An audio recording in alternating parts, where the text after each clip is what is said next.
पैसे दे रही है, लेकिन I do it because I want students कि वो बाहर अप्लाई करें, पढ़ें लिखें वट एवर, लेकिन I give only to them who have a respectful attitude.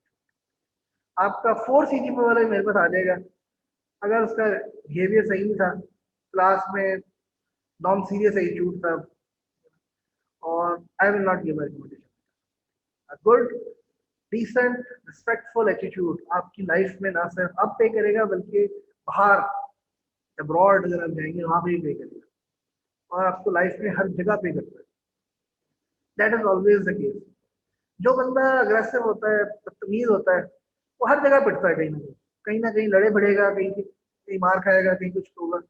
जो डिसेंट एटीट्यूड होता है वो एक्चुअली हर जगह, आपको पता है कि हार्डवर्क एक क्वालिटी है जो सक्सेस की तरफ आपको लेके जाती है, इंटेलिजेंसी एक क्वालिटी है, इसी तरह से रेगुलरली काम करना एक क्वालिटी है, इसी तरह से एटीट्यूड एक क्वालिटी है। इसमें सबसे इंपॉर्टेंट चीज क्या है सक्सेस के लिए? दैट इज योर एटीट्यूड, सबसे इंपॉर्टेंट। बाकी चीजें हार्डवर्क और ये सारी चीजें उसके बाद आती हैं। Always remember. ओके,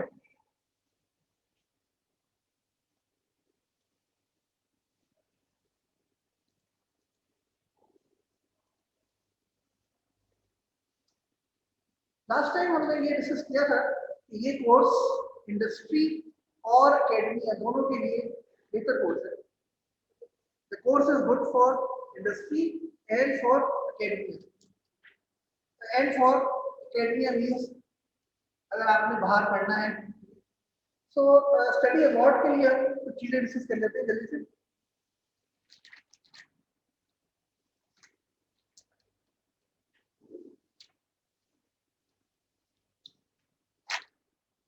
एक जो पॉइंट है वो ये है कि आप तमाम लोग इस चीज को याद रखें कि फर्स्ट ऑफ ऑल जो आपकी यूरोप साइड है, Germany, France, Netherlands, Ireland, Australia, Austria, ये जो ममालिक है, इनमें जो फीस है यूनिवर्सिटीज की वो नहीं है। यूएस में है, यूरोप में तो है ही नहीं, इट्स फ्री। इसलिए आप ज्यादातर लोग जो हैं, अगर वो बाहर अप्लाई करते हैं और बाहर जाते हैं, तो आप विदाउट फीस बड़े आराम से पढ़ सकते हैं। और वहां पर जो बेसिक रहने सहने का खर्चा बड़ा सस्ता है, 300 350 में आप यूरो में आपका गुजारा हो जाए। तो आपका जो गुजारा है, ये नजर आ रहा है जो मैं लिखा है?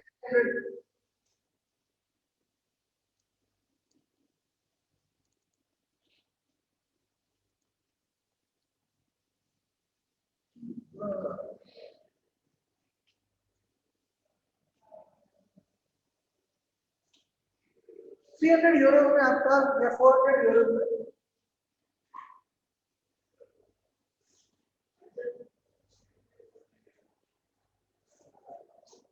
300 या 400 यूरो में आपका बड़े आराम से गुजारा हो जाए। अगर आपको वहां पर 1000 यूरो मिल रही है स्टाइपेंड या फंडिंग,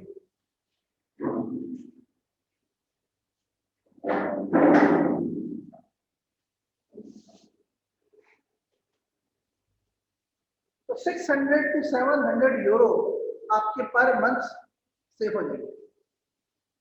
यानी आप समझ लें 600 यूरो का मतलब क्या है, करीबन 90,000। इसका मतलब है आपको 90,000 रुपये पर मंथ आपको ऐसे भी मिल रहे, बच रहे हैं, और आपको डिग्री भी मिल रही है। और ये ऐसा नहीं है कि this is wrong information, it is totally correct information. और ऐसा भी नहीं है कि यूएमटी के स्टूडेंट्स कभी गए नहीं। मेरे अपने स्टूडेंट जिन्होंने फाइनल ईयर प्रोजेक्ट मेरे से किया था, विजन मेरे से बड़ी, फाइनल ईयर प्रोजेक्ट मेरे से किया, वो तकरीबन 20+ स्टूडेंट अब तक जा चुके, और 15 से 20 जाने की तैयारी है, मैंने पिछली बार ही बताया। और ऐसे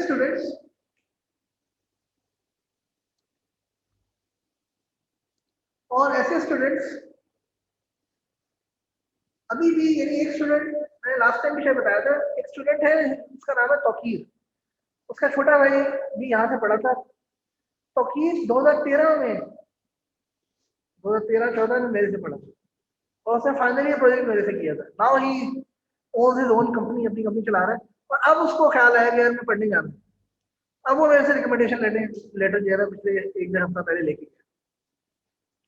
यानी कि 2013-14 में मैंने जो, वैसे तो ज्यादातर स्टूडेंट जो है वो कंप्यूटर विजन के बारे में हमने ये बात वाज़ेह तौर पर मशहूर कर दी, हो गई थी बल्कि it's a life changing course for student, और मैं इसको कहना शुरू हो गया था। उसकी रीजन ये है कि कंप्यूटर विजन पढ़ने से पहले स्टूडेंट सोचते थे कि हम बीएस कंप्लीट करके जान छूटे हमारी, और कंप्यूटर विजन पढ़ने के बाद स्टूडेंट ने कहा कि हमने फाइनली प्रोजेक्ट भी इसी में करना है, आगे एमएस भी करना है, और कई स्टूडेंट ने कहा कि हमने पीएचडी भी करनी है। And they are so excited and so motivated about the work that they enjoyed it a lot. And the course is very enjoyable. क्योंकि जो आप पढ़ेंगे उसको इम्प्लीमेंट भी करने होंगे, that is just amazing. So बहुत सारे स्टूडेंट्स ने उसी डिग्री कंप्लीट करते ही, और कंप्लीट करने से 4, 5, 6 माह पहले ही अप्लाई करना शुरू करते हैं, और करना शुरू कर देते हैं, और वो बाहर अप्लाई कर लेते हैं और एडमिशन मिल जाता है। कई स्टूडेंट 2-3 साल बाद आकर रिकमेंडेशन लेटर लेकर अप्लाई करते हो। अभी ये 2 साल पहले एमन और एहतशाम, ये 2 स्टूडेंट्स थे, इन्होंने कंप्लीट किया था डिग्री, अपनी कंप्लीट की थी 3 साल पहले, और वो तकरीबन 2 साल पहले, बल्कि 4 साल पहले डिग्री कंप्लीट की थी, और 2 साल पहले से वो मेरे से रिकमेंडेशन लेते आ रहे हैं, और मैं उनको रिकमेंडेशन दे रहा हूँ। तो इस जो पिछले कुछ महीने गुजरे हैं, मैंने मेरे ख्याल में 8-10 लोगों को रिकमेंडेशन दिए। 8-10 लोग अगर बाहर जा रहे हैं, इट्स अ बिग नंबर। और इमेजिन करें कि अब तक अगर मैं 10 साल में मेरी वजह से 25 लोग बाहर चले जाते हैं, ठीक है, और बाहर से पढ़ के आते हैं,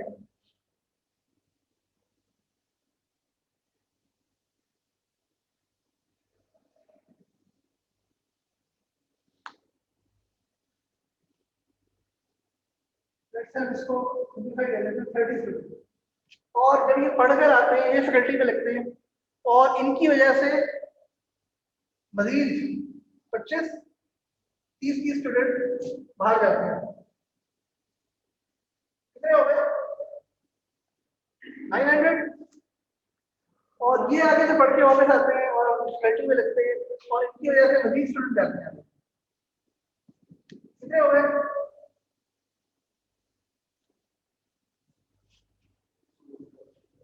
और इस तरह से ये प्रोसेस लेट से 10 बार चलता है। 30 पावर 10 बार कितना चलेगा? 5 बार भी चले, यानी 5 साल तक अगर ऐसा होता है सिर्फ, तो कितने स्टूडेंट्स हो जाएंगे? कितने फैकल्टी मेंबर्स हो जाएंगे? 30 पावर 5 विच इज 81। 3 क्या होता है? 243। 243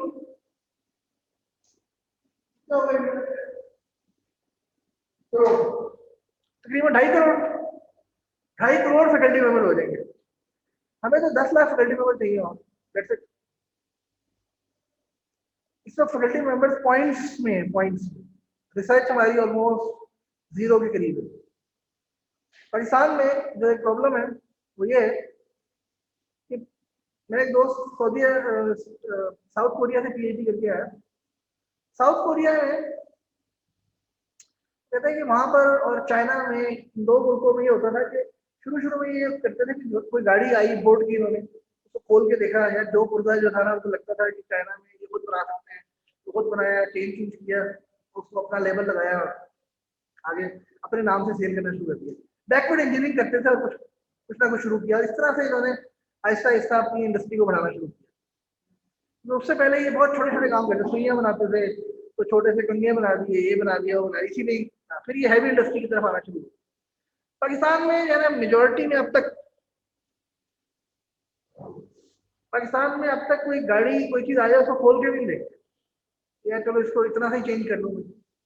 पाकिस्तान में एक ही काम करते हैं, यहाँ से खरीदा उधर भेज दिया, उधर से खरीदा उधर भेज दिया, उधर से कपड़ा मंगवाया उधर भेज दिया, तो ये काम करते। अब जाके ये जो स्टार्टअप और ये जो कॉन्सेप्ट आया, ये शुरू हुआ है, रिसर्च का कॉन्सेप्ट जो है वो साउथ अफ्रीका में शुरू किया था, उससे भी बेहतरी आई। अदरवाइज तो रिसर्च के बगैर आप तरक्की नहीं करते। यूएस में कुछ यूनिवर्सिटी ऐसी हैं कि एक यूनिवर्सिटी का बजट पूरे पाकिस्तान के बजट से 6 गुना ज्यादा है। एक यूनिवर्सिटी का budget. This is called research budget. और उसके बगैर दुनिया में तरक्की मुमकिन नहीं है। और इसको what we are gonna do is,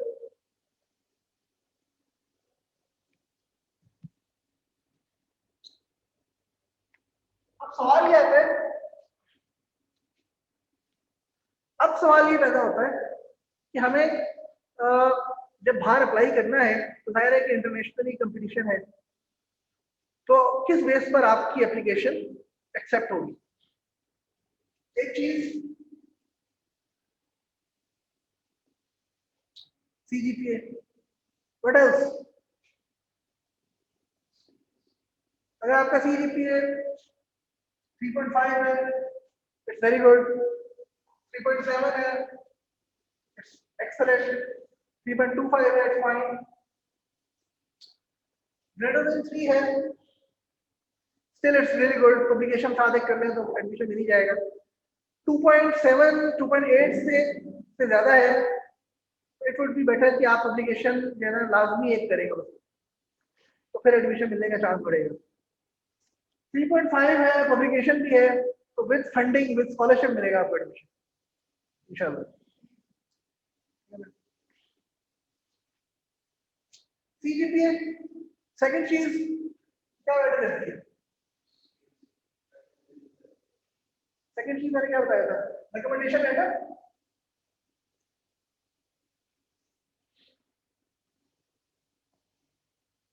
अगर आपने मेरे साथ एक अच्छा कोर्स पढ़ा है, गुड रिकमेंडेशन लेटर, मेरे साथ आपने जो कोर्स प्रोजेक्ट किया था वो रिसर्च बेस्ड था और अच्छा प्रोजेक्ट किया था, अगर इंडस्ट्री बेस्ड था और अच्छा किया था, आई will give you even better. अगर आपने रिसर्च प्रोजेक्ट किया था तो फिर मेरे पास एक और वजह है कि मैं आपको और अच्छा रिकमेंडेशन दूं, और अगर आपने उसको एफआईपी में एक्सटेंड भी किया है तो I can give you better recommendation, और उसके साथ आपने पब्लिकेशन भी की है तो I will give you an excellent recommendation letter. और पीएचडी प्रोफेसर की रिकमेंडेशन लेटर जरा वो सिग्निफिकेंटली बेटर करेगी,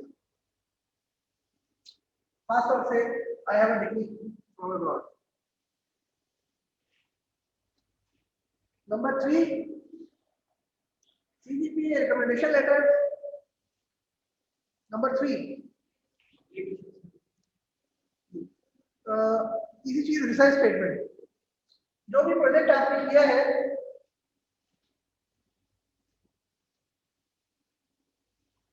उसको आप लिखते हैं इन रिसर्च स्टेटमेंट। इसी तरह से एक होती है statement of purpose.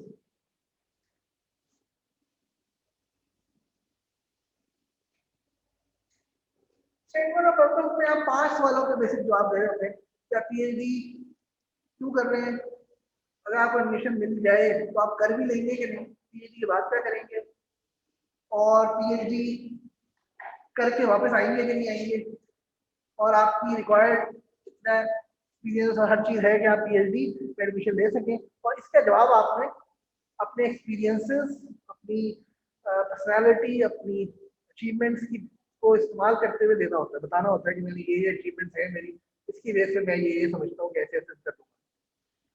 Research statement में आप कोई भी रिसर्च प्रोजेक्ट जो किया होता है उसके बारे में बताते हैं। कई बार वो इन दोनों की बजाय एक ही डॉक्यूमेंट मांग लेते हैं, तो आप दोनों चीजें एक ही डॉक्यूमेंट में लिख देते हैं। Equally important, equally important, very important. और चौथी चीज,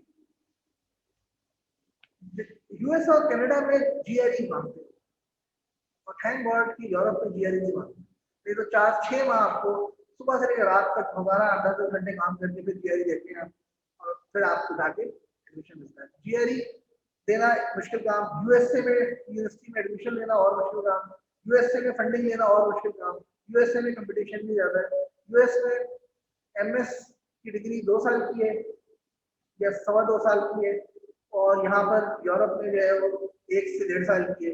यूएस में पीएचडी 7-8 साल की नॉर्मल है, और यूरोप में जो पीएचडी है वो 3-3.5 साल की।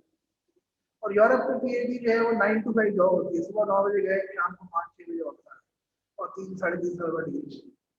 यूएस में एक्चुअली इट्स 9 to 12 जॉब, बल्कि सुबह 8 बजे से लेकर रात को 12 बजे तक की, 16 घंटे रोज काम करो, 7-8 घंटे फिर जाके मिलती है। तो इट्स डिफरेंस। तो आप यूरोप में, यूएस में पाकिस्तानी भी कम है, यूरोप में पाकिस्तानी भी रहते हैं, तो आप बेहतर